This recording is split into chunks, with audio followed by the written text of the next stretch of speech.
we're going to jump into this replay analysis for PA. I apologize for the sounds of small children running around. I am visiting my parents, and we have young children that are also visiting. Okay, so I have unfortunately made this video twice now. The first one I didn't like how it came out, and the second one it didn't record my mic audio for some reason. So hopefully 2 hours later we can actually go through this and talk about it. And I don't miss anything that I have tried to cover before.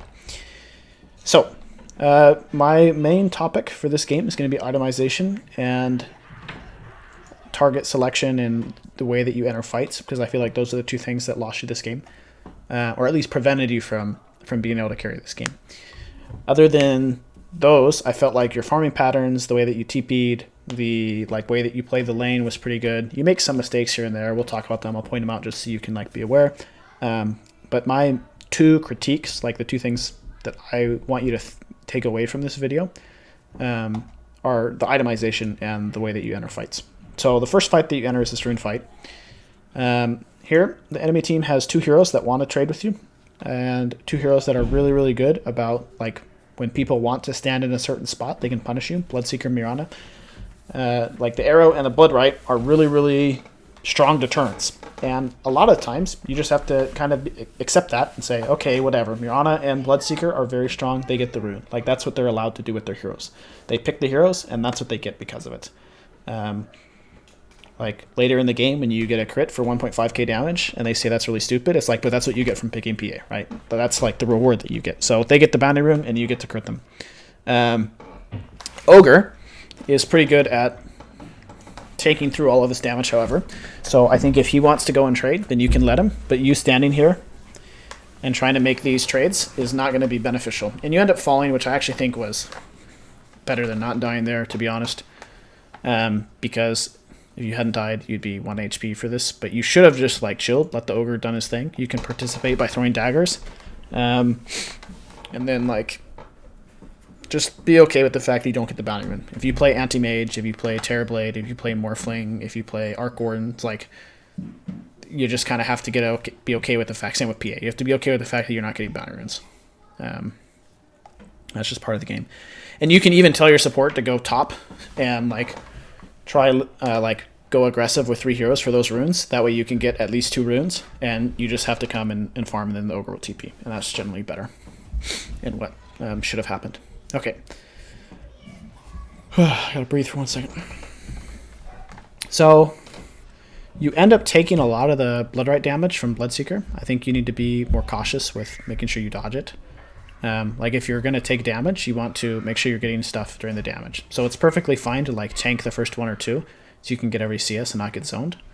But just walking into them randomly is not so good. Here you get clipped, whatever, you get a kill, you're paying attention, you die, whatever. That's just life.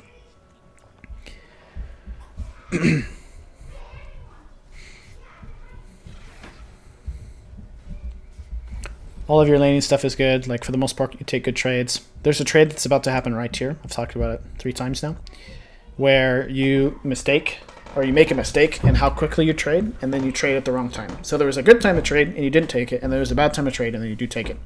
Because you recognize retroactively it was a good time to trade, and you try to take whatever you can, and it goes too far. So Mirana's going to leave here and go up, and Ogre's going to follow. Okay, and you get glimpses of them doing their thing and fighting. Okay, and then here, or right as I paused actually, sorry. So right here, he presses his spell, you just walk down to the left, that's completely fine, and you should be hitting him right now. He has no spell, he has no support, the Ogre is running at him, there are 3 creeps hitting him and 1 creep hitting you. This is a trade time. And you do take it eventually, but it takes you 3 seconds, and those 3 seconds, you end up taking a lot more harass than you dished out. Because then you stick around for, so it's a 6-second trade, and 3 of the seconds are good for you, and 3 of them were good for him. Instead of, you could have had 6 seconds where it was good for you, and then just walked away, and then you just get the good trade. So recognizing these moments where you have a level advantage, you have a creep advantage, you have a support advantage, or whatever, right? And taking advantage of them can be really good, and just bullies them out of the lane really hard. Another thing to talk about is excuse me, is regen. So you do buy enough regen for this lane, you just don't use it fast enough. So you only ever tango when you're missing like 300 or 400 HP instead of when you're missing 100 HP. And so what that turns into is you're not as brave for some CS, and they're more brave on some trades because you're missing so much health. Your Ring of Regen is doing wonders to keep you alive. It's always incredible how fast you regen in the grand scheme of things. You can watch your HP bar. And you send your courier to the secret shop here pretty soon to grab your Ring of Health, which I think is fine. In an efficiency world, I understand why you bought boots this game. Like, you're trying to dodge arrow, you're trying to dodge blood right. Like, it's fine. And I think this is a good example of like when it's okay to steer away from the most efficient build and get like brown boots, for example. What I mean by most efficient is if you were playing in an empty lobby and you were just trying to get farm, you would not get boots first. You would get like your broadsword first for your battle fury because it gives you damage. Or you would get gloves of haste, which is what I recommend. So here, like, you can get your Ring of Health pretty soon once you send your courier. You can get like your gloves of haste, and then you're kind of set until you finish your battle fury. Instead, what you do is you send your courier here in a minute, and then you get a perseverance, and half of that gold, like all of the gold on the mana regen component, the void stone, is completely wasted. Like, you're not suffering from mana. You can buy clarity if you need mana. And so like it ends up just not being useful. So here comes your courier. It's like 6.5 HP regen is great. It lets you jungle, it lets you shove the wave, it lets you trade better. I should have talked about it earlier because I meant to, so we'll go back and talk about it. But like pushing the wave and farming the jungle is harder to do if you don't have HP regen. Like, you cannot do that sustainably without your Ring of Health. So not doing it until you get your Ring of Health is a good idea, but you should have gotten your Ring of Health way faster because you had the gold for it a long time ago. And then not gotten the Perseverance and gotten an item that lets you do what you want to do, which is farm efficiently. So getting a Glove of Haste or getting a Band of Elvenskin, I personally recommend the Glove of Haste. If you have that, plus your Broadsword, plus your Ring of Health, like, you can do whatever the heck you want in the camps. Like, they're not going to touch you. And so what you can do is you can just run down this lane. You can just push the Bloodseeker out. And you can farm all the camps. And you want to start doing that around 7 minutes. So you can get neutral items.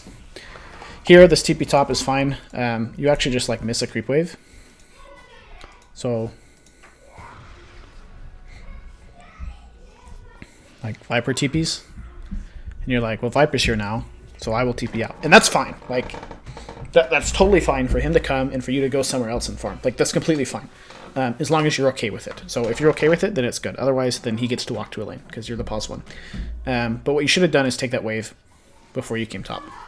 Here, this is fine. Like, Wraith King's kind of doing what I talked about, where he's just shoving the wave and then he's running to the jungle.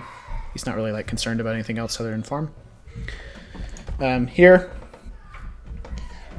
there is a few things to talk about. So, like, heroes are missing. You don't see Lion, you don't see Wraith King. You know that, like, they want to kill you. And so you should be blurred while hitting the creep wave for some security. You can also watch the minimap. You do actually get vision of Lion walking up to gank you here. But I honestly would have died to this Lion gank myself in this way. What I would have done, like a mechanical thing that you missed, was using blur to disjoint the Wraith King stun. So you could have actually blur dodged the stun, and then Lion could not have closed the gap before you could blink out. So you could have lived here even without the knowledge of Lion walking up here, which honestly was, I think that knowledge is like pretty ridiculous to expect anybody to notice that. But certainly being able to blur dodge the stun and blink away is something that could be expected. You TP mid, you get the farm, like this is good. You recognize that Viper and LC are in the other lanes, so you want to go here and take care of it. Here, your job is just push the wave, get it away from your tower, and get back to the triangle. And then the wave meets, and you're kind of like, well, but I sort of want this farm, and you end up wasting a lot of time. Legion comes and yoinks it because she can stand in the lane versus Tinker sustainably, and you can't. So, like, if someone's going to be that far up in mid, then it should be her and not you. You're using Blur to farm Ancients. That's completely perfect. Lets you do that survivably. You're on top, you want to defend the tower. Like, this is all very cookie cutter, like, carry stuff. So I'm glad that you're doing it. There are some, like, inefficiencies, though. Like this is what I'm talking about. Like your itemization is less efficient, so you're doing this slower than a better player. Like the mid stuff, like sticking around for that last wave versus Tinker, like you're farming slower than a better player. Because a better player is like, okay, I don't want to stand in lane versus Tinker. He's going to nuke me. I'm going to wait for the creep wave to come to my tower and I can farm it. So they would farm the small camp, and then they would reassess the situation. And in this case, they'd farm the small camp, Legion would be farming mid, and they would go to the triangle, and they would get these 2 camps, and then they would walk top. So it's like you're very, very close, very, very close to doing this perfectly. Which is probably part of the reason why it just looks like you play better than most of your teammates. Because mechanically and like in terms of your patterns, you're playing better than most of the people. It's just the small things that add up. This is fine. You go top. You run back to triangle. You get ruptured. I think this TP to base was a mistake. I think you could have TP'd to the bottom tier 1 or tier 2. Tier 1 is getting pushed. There's going to be farm there. He doesn't have rupture, so he can't like stop you from walking away. And if you don't feel like that's a safe play because of whatever reason, then you can TP to the tier 2 bottom and you can farm the whole Radiant jungle, which is really where you want to be. Like the fact that you still have this tower is like incredible. And because you have this tower, like all of this jungle is yours. And you want the enemy to be forced to push you out. So if your team is there taking advantage of it, like someone needs to be farming this as long as this tower is alive. If your team's not doing it, then that's where you belong.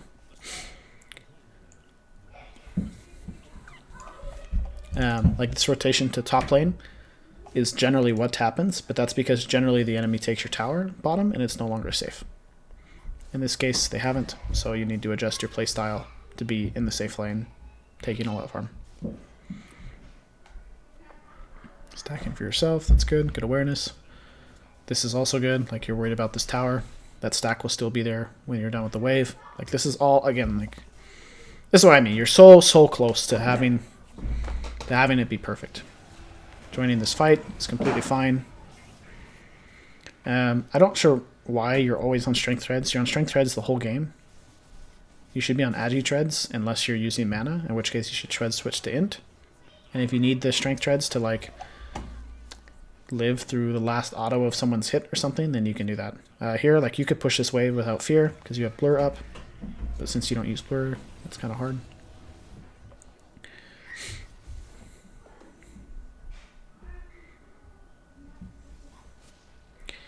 After going mid, I probably would have farmed like my way bottom through the Radiant jungle instead of going top, but this is fine.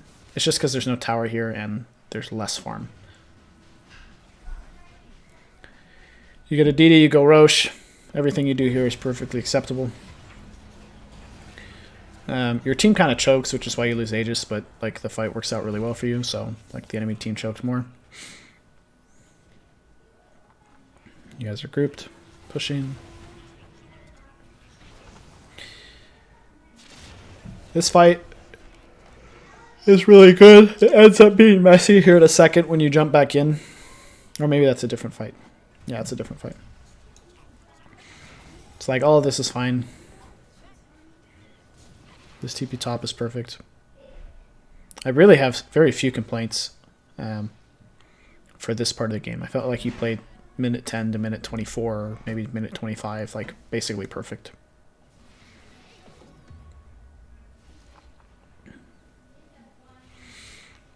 Your itemization, like even though the beginning stuff was a little sloppy and inefficient, like you've ended up with the correct items.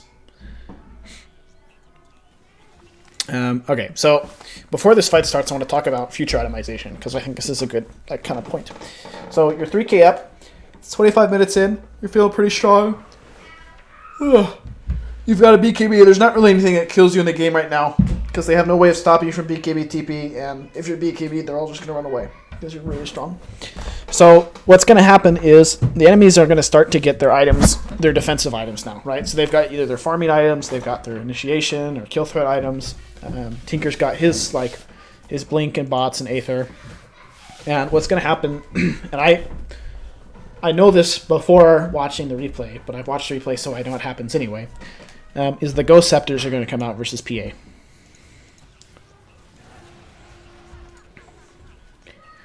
And once these Ghost Scepters hit, and we'll talk about this in a second, once these Ghost Scepters hit, your kill threat goes from very high to virtually none. you're going to BKB, they're going to Ghost Scepter, you're going to have to walk away because, you know, you're not going to have kills before your BKB ends, and then you're going to get chain stunned, and you're going to feed. So you start working towards a Death Zone next, and that's a very, very cookie-cutter PA build. It just doesn't work this game, because damage isn't the issue. The issue is you have to be able to kill these Ghost Scepter heroes in your BKB timing, and Nullifier or Abyssal is what allows you to do that. I think Nullifier is better here, and you can get Abyssal after. So in this fight, the fight starts off really well, and then like you guys get your kill, then you get greedy and you see this Tinker and you're like, I'm going to get the Tinker, Viper's going in, and look at where the rest of your team is. Like Legion is low, nowhere near. The Ogre and the Rubik are walking away.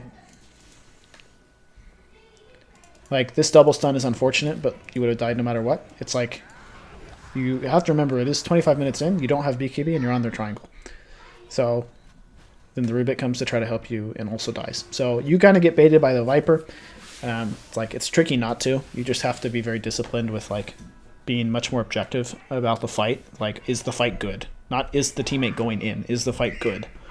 And not following in your Viper into suicide. And Rubik is the same way, right? Like he feels obligated to save you, and he should. And like in most situations, like that's what his job is to try to save you. But it's like as soon as you get double stun there, he's just like, okay, yeah, you guys are dead. And he should be running to lanes and try to push lanes and minimize damage. And that should be your play as well, right? You're like, okay, Viper fed. How do I minimize the damage they get? How much damage can I do to my towers? Depends on where creep waves are. So if you can leave, excuse me, and push creep waves, then they can't do damage to towers.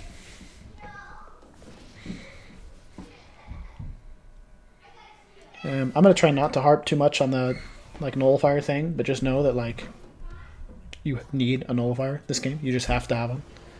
And so the fact that you never get it is, I think, honestly why you end up losing the game. Because you have opportunities to kill heroes that would have changed the fight, and then you're not able to because they go Scepter and walk away.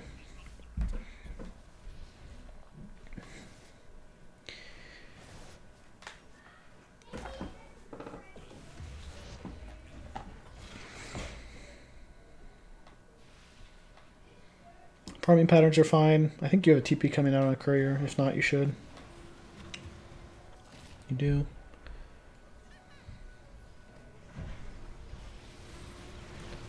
This is all like, okay, they're forcing you to do stuff. Like the enemy team's also playing, you know, like you don't just get to do whatever you want. So they force you to BKB. I think you're fine doing that. Pushing out the lane. You could have pushed bottom with Blur. So like, I know you don't have TP, but like just Blur, hit the wave. You can hit one more wave, and then you can back up and farm the jungle. You get another DD. This is just ridiculous how many DDs you get, actually.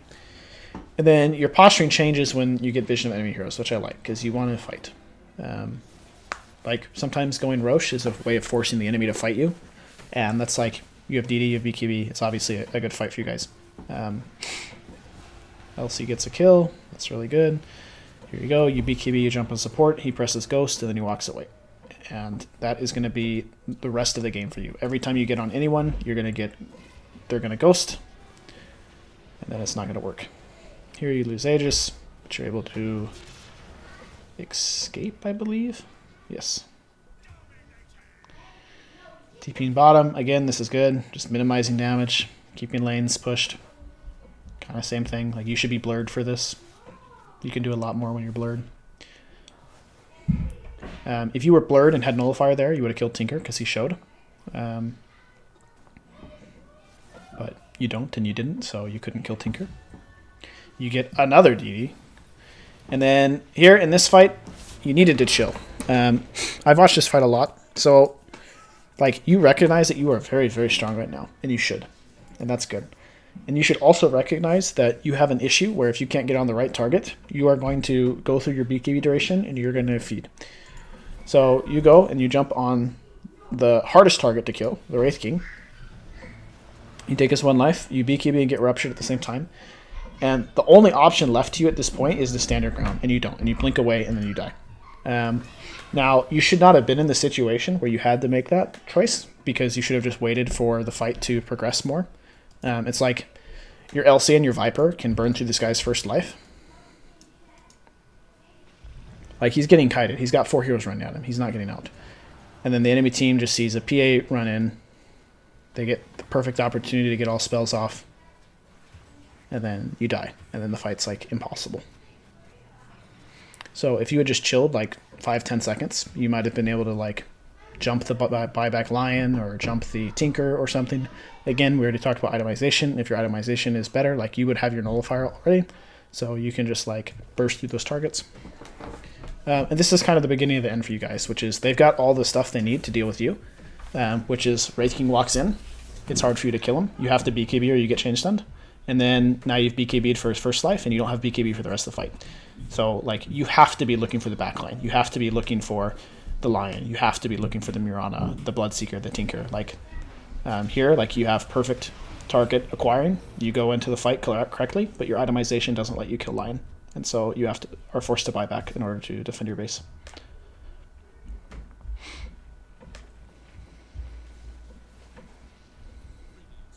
So the fact that you don't recognize this issue and itemize for it is kind of a shame. Because I think if you can figure out whatever it is in your head that was like making you want to go this like cookie cutter PA build, then you can adjust. And then you'll be able to win the next game that's like this. So, because you played for the first 30 minutes, you deserve to win, and then the last, like 11, you don't. And unfortunately, that translates into not winning the game.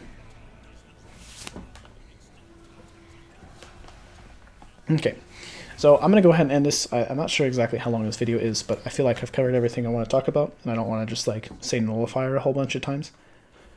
But I'll just reiterate what I said in the beginning. Like the way that you enter fights and the items that you have like matter a lot. Just because you're mechanically better than everybody and you can't outplay them because they just press Ghost Scepter and then they're invincible to you. Like be okay with the fact that that you don't have to be like mechanically gifted player to be good at Dota. So like you're a mechanical player. You're instinct. You run at people. You do things. You don't sit back and think through this plan of exactly how to do everything. You need to have some of both, right? It's like you need to have this instinct. You need to have this mechanical prowess, this playmaking ability, right? Because that's how you're going to be good at the game, or great at the game, rather. But if you lack itemization, then all of your right play is going to be useless. The best player in the world, if you only bought boots, would not be the best player. Like you can't win games when you don't buy the right items. So I hope this is helpful and can lead you to more victories down the road.